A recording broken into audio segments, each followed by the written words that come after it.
अरसलान को रिहा करो, अरसलान की गिरफ्तारी जो है ये गैर कानूनी है। लेकिन इंसानों से गलतियां होती हैं जी, इंसान वक्त के साथ हर चीज़ सीखता है।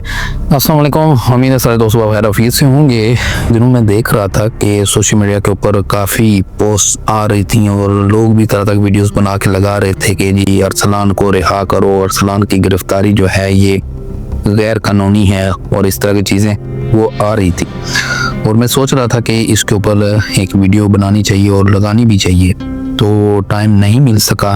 लेकिन कल मैं उसकी एक वीडियो देख रहा था दोबारा से कि वो रिहा हो गया और रिहा होने के बाद वो घर वापस आ चुका है।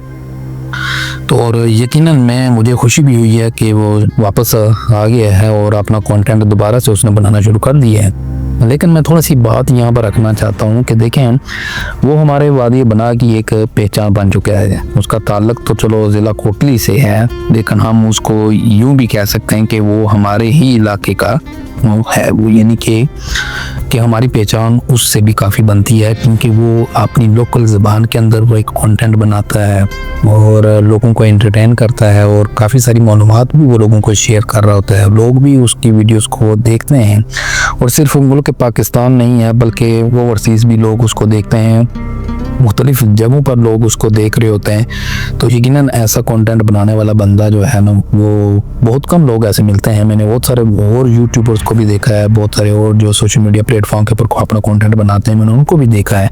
लेकिन आजकल लोगों ने क्या किया है कि अपनी फैमिलीज़ को इन्वॉल्व कर दिया है। जब देखा कि व्यूज़ नहीं आ रहे तो अपनी फैमिलीज़ को साथ टैग करके तो वो वीडियोज़ बना रहे हैं ताकि लोगों को कैचिंग करने के लिए। तो मैं समझता हूँ कि ये इज़्ज़त बेइज्जती का मामला होता है और इस तरह नहीं कहते कि पर्दे के पीछे क्या है, तो वो सब कुछ पर्दा ही हटा दिए जाए तो सब कुछ नज़र आ जाता है फिर। तो ये लोग आजकल जो कंटेंट बना रहे हैं वो सेम इसी तरह उनकी पॉलिसी है।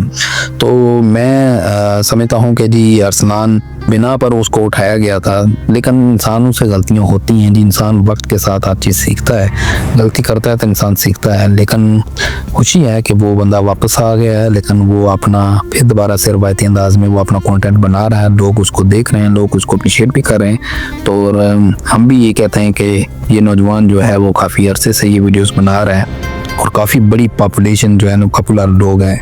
बहुत सारे आजकल लोग जो है ना वो टिकटॉक के ऊपर भी बैठ के तो बहुत गलत कंटेंट बना रहे हैं। तो और मैंने अभी तक देखा नहीं है कि टिकटॉक के ऊपर इस बंदे को भी लाइव आकर बैठना या इस तरह करना, लेकिन उसने अपना एक जो ट्रेंड बनाया है उसी ट्रेंड को वो कंटिन्यू कर रहा है। तो यकीनन हम यही कहेंगे कि भाई आप अपना कंटेंट जो बना रहे हो सेम इसी तरह रखना है, लेकिन कभी ऐसा नहीं होना कि वक्त के साथ साथ आप भी बदल जाओ और कल जो लोग आज की भी जो शिप जो आपको मिली हुई है, एक इज़्ज़त मिली हुई है, एक मकाम मिलना हुआ है, आपको जो है ना वो किसी लालच में आके तो अपना ये मकाम नहीं खो देना। बहुत सारे लोग जो होते हैं वो आपको मूव करने की कोशिश करेंगे, भाई इधर आ जाओ उधर आ जाओ, ठीक है।